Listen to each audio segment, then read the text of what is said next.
तो next problem है हमारा calculation of energy density in electrostatic field. Energy density का मतलब हो गया एनर्जी पर यूनिट वॉल्यूम।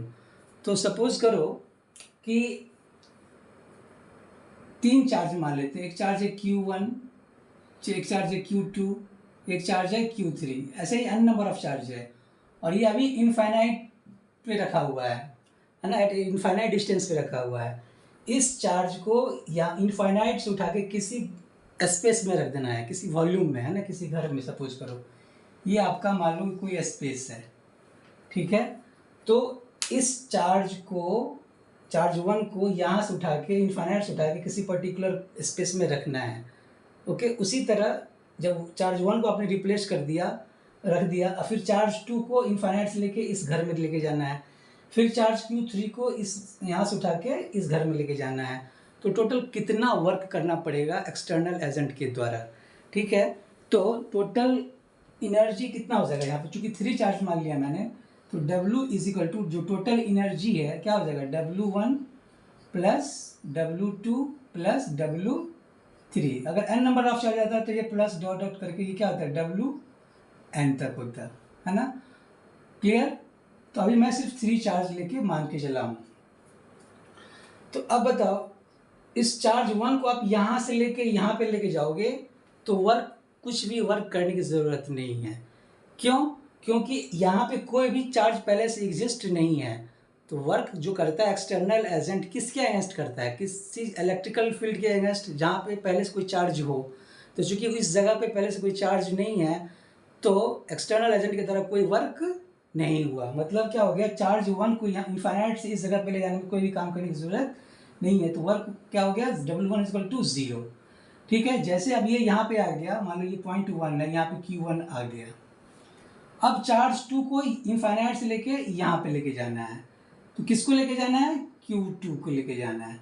अब चूंकि पहले से चार्ज Q1 है तो हमें जो काम करना पड़ेगा, किसके अगेंस्ट काम करना पड़ेगा, इस चार्ज के कारण जो इलेक्ट्रिकल फील्ड है उसके अगेंस्ट काम करना पड़ेगा। तो इसका पोटेंशियल हमें निकालना, मान लो ये 0.2 है, तो इसका हमें क्या करना है, Q2 को इस 2 पे लेके जाना है। तो यहाँ पे पोटेंशियल एट 2 निकालना होगा, किसके कारण, 1 के कारण, ठीक है। तो अब यहाँ पे क्या आ गया, Q2। मतलब Q2 को ले जाने के लिए आपको किसके अगेंस्ट काम करना पड़ेगा, Q1 चार्ज के इलेक्ट्रिकल फील्ड के कारण। तो हमने क्या किया, Q2 को potential of 2 add with 2 due to 1 से मल्टीप्लाई करना पड़ेगा। अब Q3 चार्ज है, अब इसको यहाँ से उठा के लेके जाना, मान लो 3 पॉइंट है, यहाँ 3 नंबर। तो अब जो एक्सटर्नल एजेंट है किसके अगेंस्ट काम करेगा, है ना, Q1 के फील्ड के अगेंस्ट और Q2 के फील्ड के अगेंस्ट। तो किसको ले जा रहे हो, अब 3 को ले जा रहे हो, तो Q3 को। अब हमें भी 3, तो पोटेंशियल एट 3 पहले चार्ज के कारण क्या होगा, plus potential at 3 due to second charge. Clear. तो Q1 Q2 Q3 को ले जाने में हमें इतना काम करना पड़ेगा। इसको मैंने फर्स्ट मान लिया। इसका मतलब क्या हो गया, W is equal to Q2 V21 plus Q3 V31 plus V32। इसको मैंने फर्स्ट मान लिया। अब रिवर्स ऑर्डर कर दो, है ना। अब रिवर्सिंग द ऑर्डर, है ना, reversing the order of placing charge, ठीक है। पहले आपने क्या किया, Q1 को ले गया, उसके बाद Q2 को और Q3 को। अब हम करेंगे क्या, पहले Q3 को ले जाएंगे, उसके बाद Q2 को, उसके बाद Q1 को ले जाएंगे, है ना। तो जो टोटल वर्क होगा, मतलब मैं यहाँ पे लिख देता हूँ WE इज इक्वल टू, तो पहले किसको लेके जा रहे हैं, 3 को, उसके बाद 2 को, फिर उसके बाद 1 को। तो अब बताओ,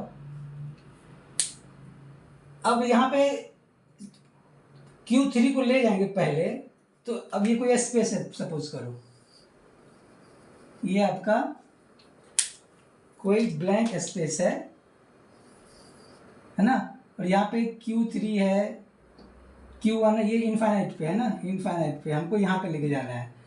तो Q3 को ले जाने के लिए कोई भी काम करना पड़ेगा नहीं इस जगह पे, क्योंकि यहाँ पे पहले से कोई चार्ज एग्जिस्ट नहीं है। तो 3 को ले जाने में कोई भी काम करना नहीं पड़ा, प्लस। तो मतलब यहाँ पे पहले 3 को लिख दिया और यहाँ पे Q3 लिख दिया, ठीक है। अब 2 को लेके जाना है इनफाइनाइट से लेके इस जगह पे, तो ये मान लो ये 2 पॉइंट है ना, तो Q2 को ले गए। अब हमें करना क्या पड़ेगा, किसके फील्ड के अगेंस्ट काम करना पड़ेगा, Q3 के फील्ड के कारण। तो हम करेंगे क्या कि पोटेंशियल एट 2 निकालेंगे ड्यू टू Q3। तो क्या होगा, पोटेंशियल एट 2 किसके कारण, 3 के कारण, प्लस अब आपका तो अब यहाँ पे क्या आ गया, Q2 आ गया। अब क्या करना है, Q1 को लेके जाना है, कहाँ से, इनफाइनाइट से इस घर में लेके जाना है। तो इस घर में पहले से ऑलरेडी कौन प्रेजेंट है, 3 और 2, तो हमें जो वर्क करना पड़ेगा इसके फील्ड के अगेंस्ट काम करना पड़ेगा। तो किसके लेके जा रहा हुआ, Q1 को, तो Q1 को मल्टीप्लाई किए तो V1, अब 1 पे पोटेंशियल निकालना है, किस कारण, 2 के कारण एक बार और एक बार 3 के कारण, इसको मैंने 2 मान लिया, ओके।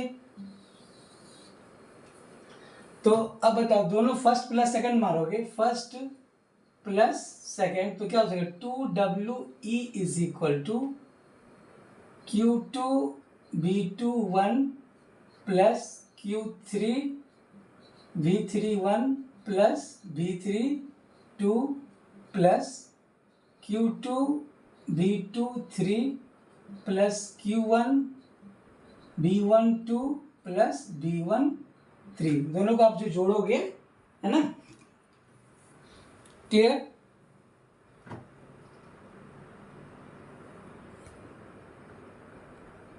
तो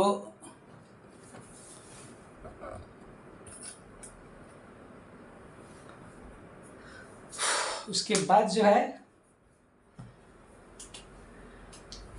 इसको लिख सकते हो, WE is equal to 2W is equal to Q1 को एक साथ लिख दे, Q1 V12 plus V13 plus Q2, इसमें V21, एक Q2 यहाँ पे है, तो क्या हो गया, V23 plus Q3 V31 plus V32, okay.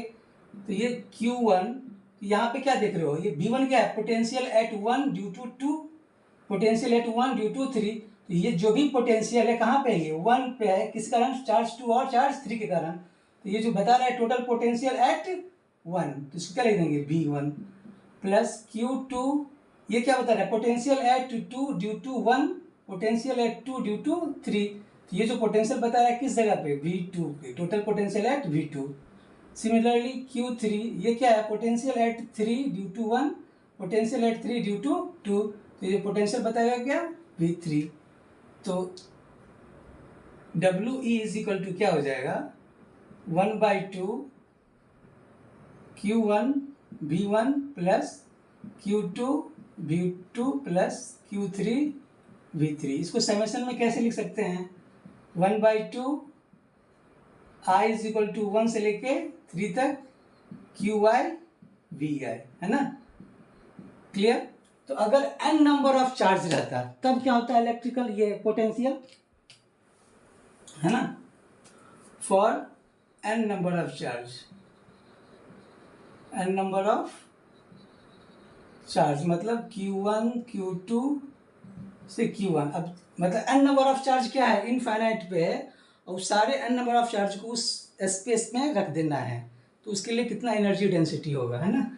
तो W क्या हो जाएगा, WE is equal to energy, total work done जो हो जाएगा 1/2 summation I is equal to 1 से लेके n तक QI VI, okay.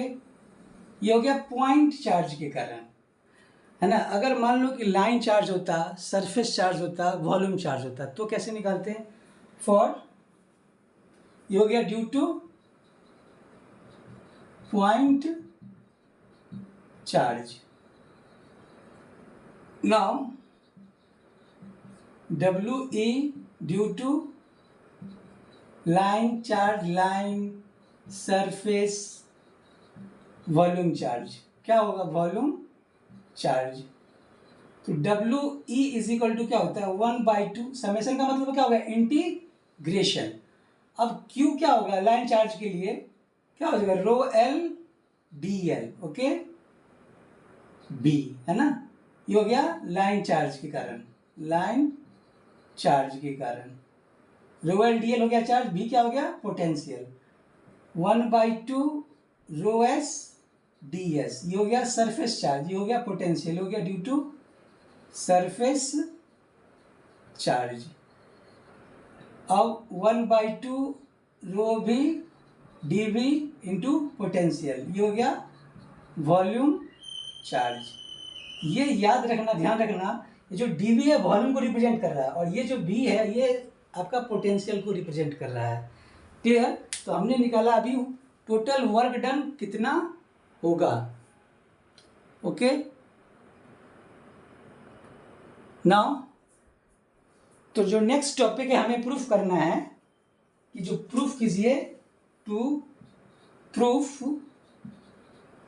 W E is equal to 1/2 dot product of D into E हमें प्रूफ करना है। ओके, तो इसको अभी मैं रहने देता हूँ, अभी बताता हूँ इसको मिटा के, है ना।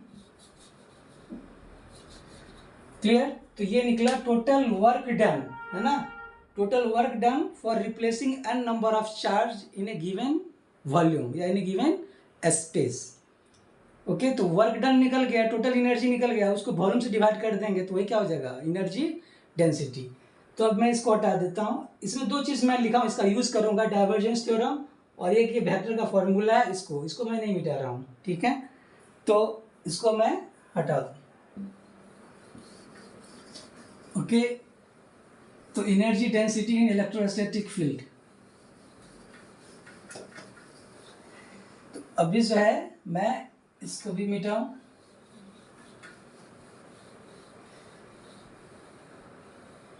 अब जानते क्या हो, वॉल्यूम चार्ज के कारण W फॉर वॉल्यूम चार्ज के कारण, चूंकि एनर्जी डेंसिटी का एनर्जी पर यूनिट वॉल्यूम जाएगी, तो हम कौन सा चार्ज लेंगे, वॉल्यूम चार्ज वाला। फॉर वॉल्यूम चार्ज के लिए क्या होता है, टोटल वर्क डन जो होता है 1/2 integration rho V D V into potential, ये होता है। इसको मैंने उतार दिया। अब जानते होगे मैक्सवेल फर्स्ट इक्वेशन से पढ़े होगे डिफरेंशियल फॉर्म में क्या होता है, rho V is equal to divergence of D. आपने मैक्सवेल फर्स्ट इक्वेशन पढ़े होगे इन डिफरेंशियल फॉर्म में जब मैंने गॉस लॉ पढ़ाया था। तो इसको आप लिख सकते हो W E is equal to 1/2 integration del dot D D V into B, है ना, del dot D V into B. ये वॉल्यूम है और ये पोटेंशियल है। इसको ऐसे लिखते हैं हम 1/2 del dot D potential into D V, है ना। तो चलिए इसको मैंने सेकंड मान लिया। अब इसका यूज करके यहाँ पे क्या आपका बी स्केलर फंक्शन है और डी क्या है आपका वेक्टर फील्ड है। तो क्या देख रहे हो डी, ये जो फॉर्मूला आ रहा है हमें करना क्या है, ये क्या हो जाएगा इस रिलेशन से, तो 1/2 इंटीग्रेशन, ये जो है del B into del into A is equal to क्या हो जाएगा, दिस माइनस दिस। तो यहाँ पे क्या होगा, डेल डॉट बी क्या है स्केलर फंक्शन, यहाँ पे स्केलर फंक्शन क्या है वी, और ये एक जगह क्या है यहाँ पे डी है। ठीक है, माइनस इसको इधर ले आएंगे तो क्या हो जाएगा, ये D dot del V into D V. Clear? हमने इस तीन वर्ड के कारण मैंने ये लिखा। ओके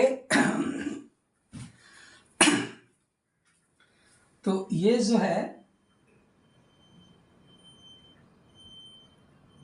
इसको अलग अलग लिख ले, 1/2 इंटीग्रेशन डेल, यहाँ पे डी हो जाएगा ना, del D V minus 1/2 del V D V. Okay, अब डाइवर्जेंस थ्योरम का आप यूज करिए। डाइवर्जेंस थ्योरम क्या कहता है कि total outward flux of a vector field A through any close surface is same as the volume integral of the divergence of A. तो ये आपका जो क्या है, ये volume integral of divergence of vector field है ना।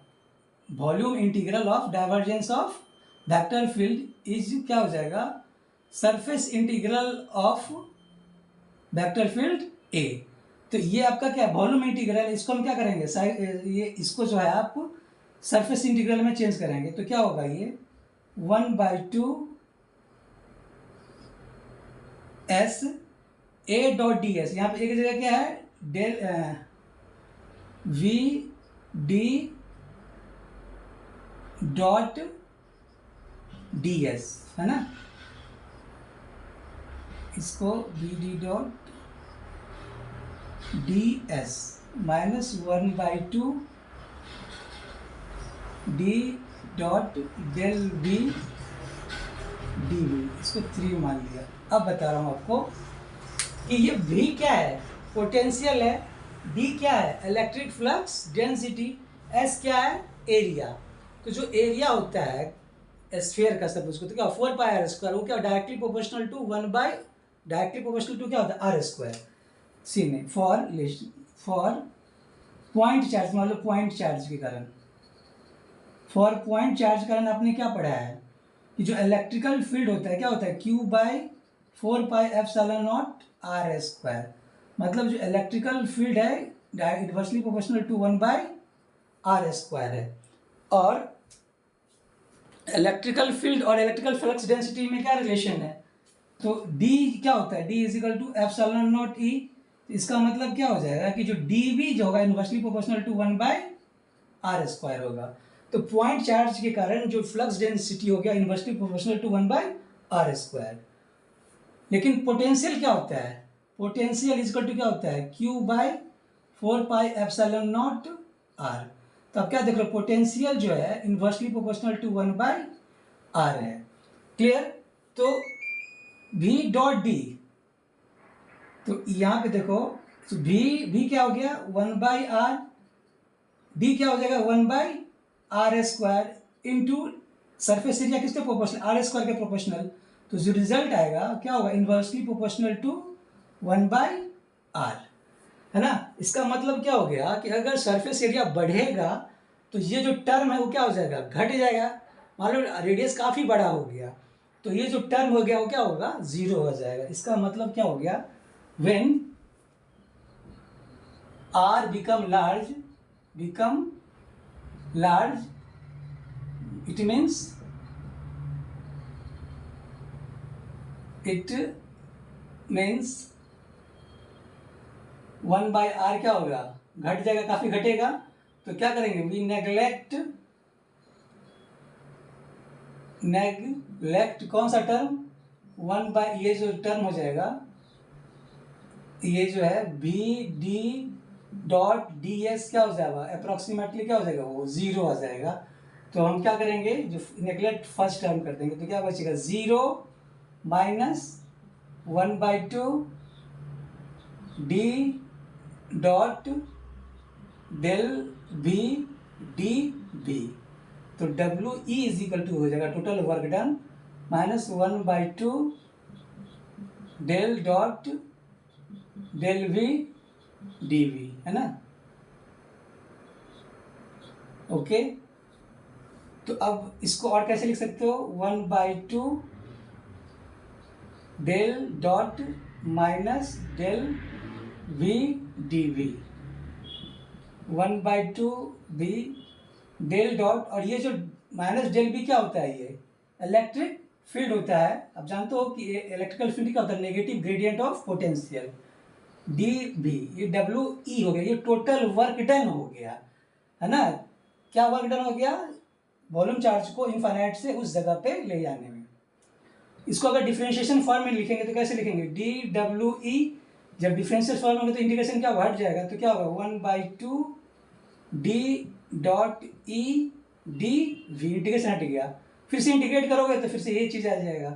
तो अब ये क्या हो जाएगा, D W E by D V is equal to 1/2 D dot E. तो ये क्या हो गया, small work done per small per unit volume, इसी को बोलते हैं एनर्जी डेंसिटी, डब्ल्यू ई। ये याद रखना है, मैंने इस तरह लिखा है 1/2 डी डॉट ई। ये जो निकला आपका energy density, energy density in electrostatic field, electrostatic